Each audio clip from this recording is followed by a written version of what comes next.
All right, we are the Armchair Superheroes. With you, as always, your boy Pat Lane here with Josh Allen. Josh, that was one hell of an episode, my friend. One Ooh, hell of an episode.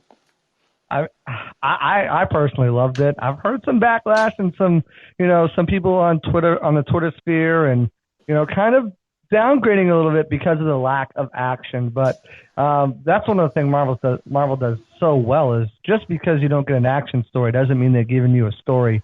And boy, the story they gave us this week was absolutely. Whew. There is so much set up from this past week's episode. I don't even know where to begin on what it did for Loki, let alone what it did for the Marvel MCU as we know it. Right. No, it's so true. And the thing is that you wonder about the repercussions of what happened, right? Has the MCU been trapped in a time loop the whole time? Like, where did the multiverse start? Like, I saw a theory that Captain America started the branches of the multiverse when he went back in time and stayed with Peggy. And so, like, I mean, like, so there's all these different things of like you know, what happened, what transpired, and then what happens from there, right? And so it's really just all of that is the most fun of it. The episode itself was very good, but like I think there's more to talk about, kind of about what the episode kind of sets up for the future, and I guess Mm, theoretically the past as well, than necessarily the entire episode. Jonathan Majors was phenomenal, outrageously good, which makes phenomenal. me very excited about Quantumania, since he is the main bad guy in that, and possibly the main bad guy of the MCU moving forward. He was outrageously good, and so like Yeah, the only, that's no. Go ahead. I was going to say the only thing about his character that he played is I loved him so much, but I'm not attached to him because I know that was just one quote unquote variant and one you know one portrayal of what his character could be. I don't think the next time we see him, he's going to be as funny, as friendly, or as witty as we just saw in this portrayal in this show. So I love the character. I mean, I'll hold on to this one, but I know we're getting a much ruthless, probably character coming forward from this amazing actor. You would think. You would definitely think. And Immortus, I think, is everyone kind of thinks that this version of it was Immortus, and then we'll be getting King the Conqueror and so on and so forth. By the way, S is here. Appreciate you coming through, S. I don't have to disown you for watching the men's basketball instead of us. But but but it was. I mean, Watching so America's Got Talent. and so yeah, right. So we'll see what happens, right? But man, the questions that come out of this, right? The dialogue was great, and I want to talk about more about specifically about the dialogue. The stuff with Owen Wilson and Ravenna was interesting as well, Mm. where that had obviously been going on, and the question about whether, okay, these are the same variants, have they kind of been living this same life over and over and over again? And if they have been, who's knowledgeable about that? Like, does Ravenna know if they've kind of been living this life over and over again? It's really kind of, that's fascinating stuff. So, Yeah, how much does she know?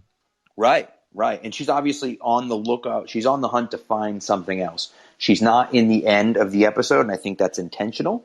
Yeah. And as everyone knows and has pointed out a million times, like she was with Kang, or in a relationship with Kang, in the comics. So does it make sense that she'll be there at some point? Now, she may not necessarily be in a relationship with him, but I do think it makes sense that in season 2 of Loki, you'll see her around, and possibly kind of looking for Kang the Conqueror or another variant of Kang. Well, So one thing too is, if she did have any heads up or idea, was just kind of playing dumb.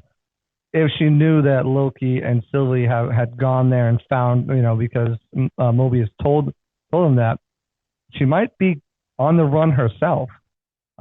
Because once these Kangs know that she was working with the TVA in this situation here, they might not be too happy with whoever was working at the TV at the time. One thing that I really like too is Hunter B-15 when she's on the run and Ravenna's sending the other hunters after her. and she leads them right to Ravenna as a it looked like a school principal or a teacher. Back before she was, she was Yeah. varianted and brought into the TVA herself. So she's like, we have a lot to talk about. So that's another storyline as well that we're going to have to pick up with too on what these hunters know, what happens with B-15. So they set up a lot of great storylines moving forward in the future episodes. I thought this episode did a great job. Not only the ending with the cliffhanger, but also giving you, like you said, with Ravenna, with B-15, with different plots and points with Sylvie to leave a lot on the table for season 2 of Loki. We're invested in these characters. We're invested in B-15. We're invested in Sylvie. We're invested in Ravenna, Mobius, and Loki, and where these storylines going to go. And especially with that giant cliffhanger at the end of the episode, it's really it's like it's one of those, and that's something we really haven't gotten, I don't think, to an extent with these Marvel series, is that giant cliffhanger that you're like, oh wow, I need to know what's going to happen next. Yeah, for sure. And I'll tell you what, man, the most jaw-dropping scene for me, just completely surprised me and came out of nowhere, was the very beginning when they're running through the title credits and they're playing all the sound from the MCU. That completely blew me away. My mouth was just agape listening. I just couldn't believe it that they were doing all that. And it was like, I'm sitting there like, oh my God, this is unbelievable. And one of the things that they played, so they played that, and then they played some things from our time. So they played a little bit of kind of a few different people, but they kind of ended it with almost like breaking free. They had Nelson Mandela. They had Greta Thunberg. So like they played some interesting things, and they played something from a guy named Alan Watts, who has some interesting things to say on this. Alan Watts is a guy who he gave a lecture called "Time and the Way It Changes," and essentially in that lecture, it's very confusing, and I've only watched a little bit of it. I haven't watched the whole thing, but essentially what he's saying is that we perceive time in a linear fashion, right? He talked about his thing. Anyway, it doesn't matter. We perceive time in a linear fashion, right, where it goes from one place to the next. He said fourth dimensional beings and other beings might see it as a flat circle. In other words, past, present, and future are all happening simultaneously at the same time, and you can perceive that time going on at the same time. Similar to, or anyone that's seen Arrival, very similar to the way Arrival is done. So, so that's kind of, and I think that's kind of foreshadowing the way that Kang sees the world, that he sees everything simultaneously. He knows what's going to happen before it happens, because in him, the way he perceives time, it already has happened. And so he can kind of see all that stuff. So when he says, oh, I know what's going to happen, or I see this, or I see that, it's because he actually does see those things. And so what's interesting and what kind of comes to this is that he brings them to the moment. It's not a coincidence that they get there the moment they cross over the threshold, right? Where he no longer knows what the future is going to be. And so he does that. And there's some very interesting things as to why he might do that. But one of those things, and again, this goes back to another movie, The Matrix. And there's a scene when he goes to see the Oracle for the first time, and she says, don't worry about the vase. And Neo turns around and says, what vase? Well, as he turns around, he knocks the vase off the counter, and it falls to the ground. And then she looks at him, and she goes, now the question is, would you have knocked the vase over if I didn't say, be careful, don't worry about the vase? And so then it's like, wait a second, like, would he have? Because why would he have turned around and knocked the vase? So there's all these different things about, like, is there free will, or are you pushed into doing something? And what I'm getting to here is Sylvie in this situation, right? In this, if you rewatch that last, a kind of final full scene with them, and I guess it's not really a scene, but that whole interaction with them, he is clearly pushing Sylvie to distrust Loki and to kill him. He's clearly doing it. Yeah, of course, he's appealing to them and saying, hey, you should play along with me and do this. But while he's also doing that, he's kind of indirectly pushing Sylvie to kill him. Is he doing that because he's done this over and over and over again, and he reaches this threshold, and the only way he can restart everything is if she kills him.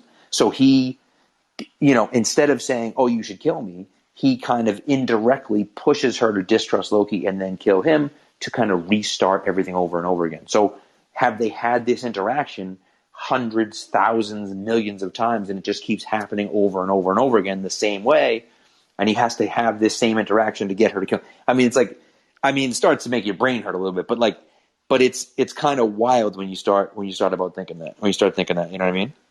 Oh yeah, exactly. And it brings to the point too, was He Who Remains, was this version of Kang trapped there? And his only way to get out of this infinite loop of, this multiverse and to bring these other ones out, which, may have been part of the plan. And who knows? There's just so many different theories and rabbit holes you can go down to. But yeah, I mean, absolutely. A complete mastermind manipulator. You could tell he definitely was playing on, their trust issues, going, with each other and, with their past experiences, which was great. It was great to see the Loki on Loki battle. Like, that was awesome as well. Marvel does just amazing things, and there's just so much.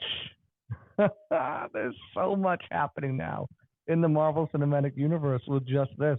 And now we know probably why the Eternals have woken up and are going to be, doing something. The question remains is, will we first see Kang in the Eternals? Will we see him? Is it going to be later? Is it going to be in Spider-Man? Who's pulling the strings here? What's going on?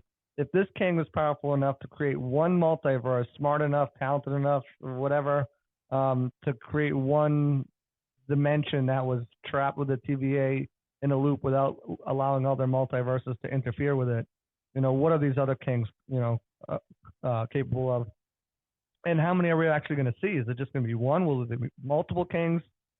Will they all come together at one point? Will we see multiple Kangs fighting? There's just going to so much stuff to do. And, who knows? Shang-Chi might be even the first time we see it because, as I mentioned in last week's episode, if you look, the 10 rings, you see him fighting his father. If the 10 rings give you powers, they're both using powers against each other.